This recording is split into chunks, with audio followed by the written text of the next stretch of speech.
Tak a znova beháme. Ja som neskutočne šťastná. I am very so happy. Už len kvôli tomu, že si môžem ísť konečne zabehať bez bolesti kolena. A bude to skoro už 2 roky, čo som nebehala. Ale zistím, že ma to už nebolí, takže je to úžasné sa z toho dostať. A som rada, že som nabehla na takéto tempo. A že si človek naozaj sám pomohol, pretože mal som nejaké vitamíny, ale tie som vôbec potom ani nebrala, ale naozaj ma to naladilo veľmi dobre.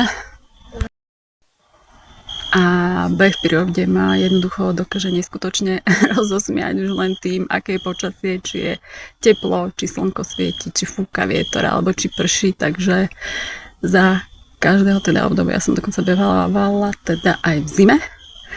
No a je to tak. Takže nič nie je limitované, limitovaný si len ty sám, takže všetko, čo máš vo svojej hlave a všetko, čo chceš, tak sa udeje. Ale niekedy sa naozaj tá hlava brstí a keď to chceš, dáš to. Aj keď to bude trvať možno pol roka, rok, 2 roky, ale ja si myslím, že skúšať treba ďalej a netreba sa vôbec dávať. Takže nezdávajte sa a bojujte.